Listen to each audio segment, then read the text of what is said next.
Good morning बच्चों। आज हम अपनी हिंदी का जो 5वां चैप्टर है, 5th चैप्टर कौन सा है, मिठाई वाला, उसका अध्ययन करेंगे। यह एक कहानी है और इस कहानी के लेखक हैं भगवती प्रसाद वाजपेयी जी। इस कहानी के लेखक कौन हैं? भगवती प्रसाद वाजपेयी जी। कहानी के माध्यम से लेखक ने मिठाई वाले की बच्चों के प्रति सुंदर मनोभावनाओं को व्यक्त किया है। खिलौने बेचने वाला शहर की गलियों में आवाज़ लगाकर खिलौने बेचता था। उसका स्वर बड़ा ही मधुर था। उसकी आवाज़ सुनते ही बच्चे सब काम छोड़कर दौड़ पड़ते थे। खिलौने वाला बड़े प्रेम से उन्हें खिलौने देता था। राय विजय बहादुर की पत्नी रोहिणी के दोनों बच्चे भी खिलौने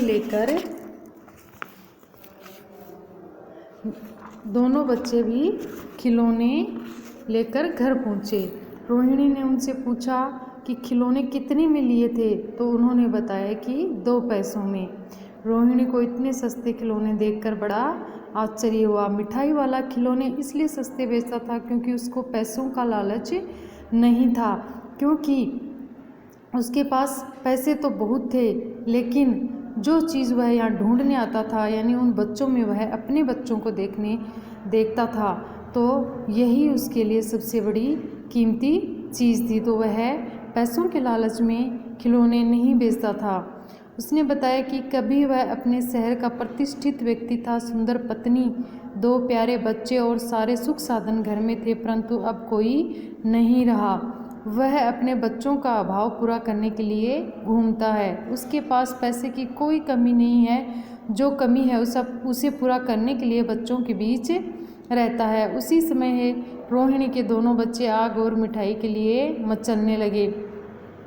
मिठाई वाले ने उन्हें अलग से मिठाई दे दी। अनुरोध करने पर भी पैसे नहीं लिए और आगे बढ़ गया, क्योंकि उन्होंने उस परिवार ने क्या किया, उसकी भावनाओं को समझा, तो उसने उनसे पैसे नहीं लिए। तो अब हम इस चैप्टर का अध्ययन करेंगे। देखो, शुरू से पढ़ते हैं। बहुत ही मीठे स्वरों के साथ वह गलियों में घूमता हुआ कहता, बच्चों को बहलाने वाला खिलौने वाला, यानी वह ये सुर अलापता था कि बच्चों को बहलाने वाला खिलौने वाला। इस अधूरे वाक्य को वह ऐसे विचित्र किंतु मादक मधुर ढंग से गाकर कहता कि सुनने वाले एक बार अस्थिर हो उठते।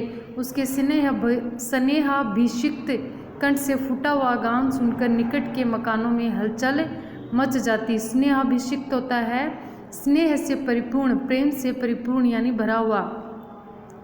छोटे छोटे बच्चों को अपनी गोद में लिए युवतियां चीखों को उठाकर छज्जों पर नीचे झांकने लगती। गलियों और उनके अंतर्व्यापी छोटे छोटे उद्यानों में खेलते और इठलाते हुए बच्चों का झुंड उसे घेर लेता, और तब वह खिलौने वाला वहीं बैठकर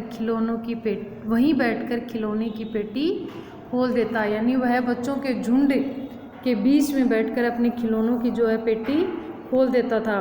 बच्चे खिलौने देखकर पुलकित हो उठते।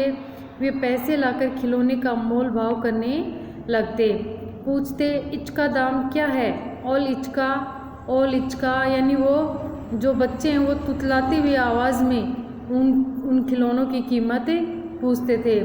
खिलौने वाला बच्चों को देखता और उनकी नन्ही नन्ही उंगलियों से पैसे ले लेता और बच्चों की इच्छा अनुसार उन्हें खिलौने दे देता।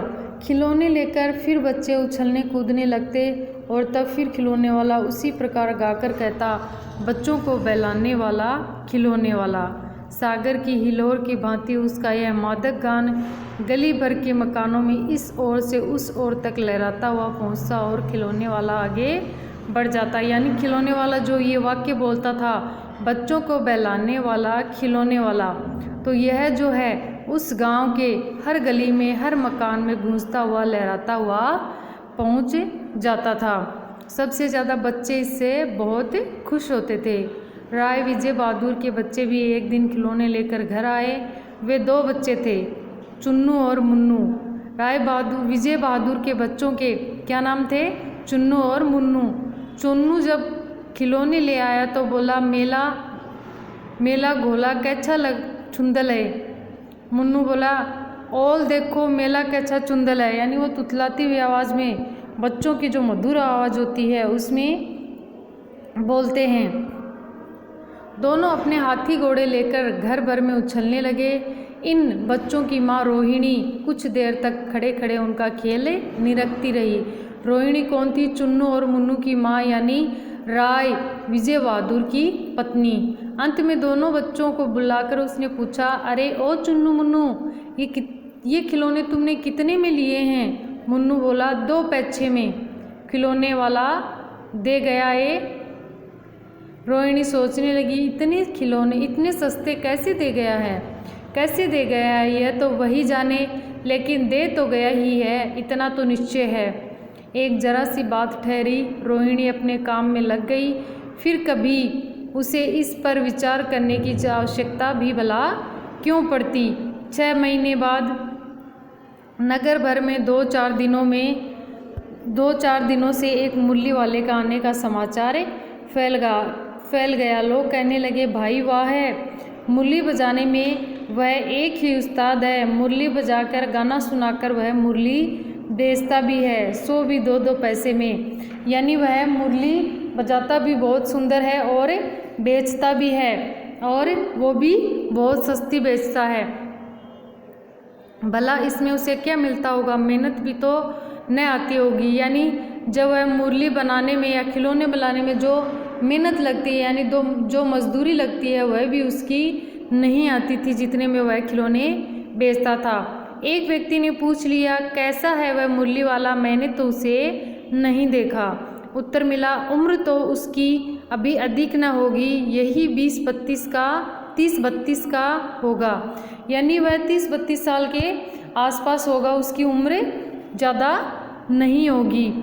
अभी दुबला पतला गोरा युवक है, बीकानेरी रंगीन साफा पहनता है। ये उसकी विशेषता है कि वह दिखने में 30-32 साल का लगता है, दुबला पतला है और गोरा है, बीकानेरी रंगीन साफा पहनता है, और वह अपने सर पर जो है रंगीन साफा पहनकर आता है। वही तो नहीं जो पहले खिलौने बेचा करता था? क्या वह पहले खिलौने भी बेचा करता था? हाँ, जो आकार प्रकार तुमने बतलाया उसी प्रकार का वह भी था, तो वही होगा। पर भाई है वह एक उस्ताद। प्रतिदिन इसी प्रकार उस मुरली वाले की चर्चा होती थी। प्रतिदिन नगर की प्रत्येक गली में उसका मादक मृदुल स्वर, यानी मीठा स्वर सुनाई पड़ता, बच्चों को बहलाने वाला मुरलिया वाला। रोहिणी ने भी मुरली वाले का यह स्वर सुना। तुरंत ही उसे खिलौने वाले का स्मरण हो आया। उसने मन ही मन कहा, खिलौने वाला भी इसी तरह गा गा कर खिलौने बेचा करता था। रोहिणी उठकर अपने पति विजय बाबू के पास गई। जरा उस मुरली वाले को बुलाओ तो चुन्नू मुन्नू के लिए ले लूँ, क्या पता यह फिर इधर आए ना आए। वे भी जान पड़ता है पार्क में खेलने निकल गए हैं। कौन निकल गए हैं? बच्चे। विजय बाबू एक समाचार पत्र पढ़ रहे थे, उसी तरह उसे लिए हुए वे दरवाजे पर आकर मुरली वाले से बोले, क्यों भाई, किस तरह देते हो मुरली?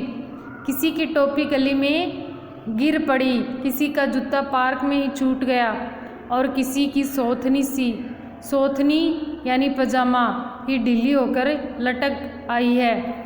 इस तरह दौड़ते हाँफते हुए बच्चों का झुंड आ पहुंचा। यानी जो मुरली वाला है उसको बच्चों ने घेर लिया है। एक स्वर में सब बच्चे बोल उठे, अम्बी लेंदे मुरली, यानी हम भी मुरली लेंगे। मुरली वाला हर्ष गदगद हो उठा, यानी वह खुशी से भर उठा। बोला, सबको देंगे भैया, लेकिन जरा रुको, ठहरो, एक एक को देने दो। इतनी जल्दी हम कहीं लौट थोड़ी जाएंगे। बेचने तो आए ही हैं, और हैं भी इस समय मेरे पास 1-2 नहीं, पूरी 57 मुरलियाँ। यानी उसके पास कितनी मुरलियाँ थी? 57 मुरलियाँ थी। हाँ बाबूजी, क्या पूछा था आपने? कितने में दी तो वैसे 3-3 पैसे के हिसाब से हैं, पर आपको 2-2 पैसे में ही दे दूंगा। विजय बाबू भीतर बाहर दोनों रूपों में मुस्कुरा दिए। मन ही मन कहने लगे, कैसा है, देता तो सबको इसी भाव से है, पर मुझ पर उल्टा एहसान लाद रहा है। फिर बोले, तुम लोगों की झूठ बोलने की आदत होती है। देते होंगे सभी को 2-2 पैसे में, पर एहसान का बोझा मेरे ऊपर ही लाद रहे हो। यानी वह सभी को 2-2 पैसे में दे रहा था। मुरली वाला एकदम अप्रतिभ हो उठा, बोला आपको क्या पता बाबूजी कि इनकी असली लागत क्या है। यह तो ग्राहकों का दस्तूर होता है कि दुकानदार चाहे हानि उठाकर चीज़ क्यों न बेचे, पर ग्राहक यही समझते हैं दुकानदार मुझे लूट रहा है। आप भला काहे को विश्वास करेंगे, लेकिन सच पूछे तो बाबूजी असली दाम तो 2 ही पैसा है। आप कहीं से 2 पैसे में ये मूल्य नहीं पा सकते। मैंने तो पूरी 1000 बनवाई थी, तब मुझे इस भाव पड़ी हैं। विजय बाबू बोले, अच्छा मुझे ज़्यादा वक्त नहीं, जल्दी से 2 निकाल दो। 2 मुरलियाँ लेकर विजय बाबू फिर मकान के भीतर पहुंच गए। मुरली वाला देर तक उन बच्चों के झुंड में मुरलियाँ बेचता रहा।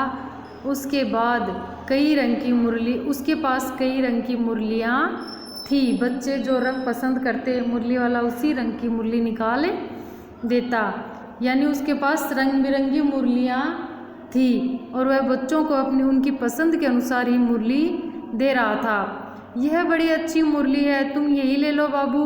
राजा बाबू तुम्हारे लायक तो बस यह है। हाँ भैये, तुमको वही देंगे। ये लो, तुमको वैसी न चाहिए, यह नारंगी रंग की। अच्छा वही लो, ले आए पैसे। अच्छा ये लो, तुम्हारे लिए मैंने पहले ही से यह निकाल रखी थी। तुमको पैसे नहीं मिले, तुमने अम्मा से ठीक तरह मांगे न होंगे। धोती पकड़कर पैरों में लिपटकर अम्मा से पैसे मांगे जाते हैं बाबू। हाँ फिर जाओ, अब की बार मिल जाएंगे। दुअन्नी है तो क्या हुआ, ये लो पैसे वापस लो। ठीक हो गया नहीं साहब, मिल गए पैसे। देखो मैंने तरकीब बताई। अच्छा अब तो किसी को नहीं लेना है, सब ले चुके। तुम्हारी माँ के पास पैसे नहीं हैं। अच्छा तुम भी ये ले लो। अच्छा तो अब मैं चलता हूँ। इस तरह मुरली वाला आगे बढ़ गए। यानी मुरली वाला जो है वो बच्चों को उनकी पसंद के अनुसार मुरलियाँ देता और निकल जाता था। तो बच्चों नेक्स्ट जो है वो आगे के क्लास में पढ़ेंगे हम। आज इतना ही पढ़ेंगे और इसको अच्छे से आप रीड कर लीजिए।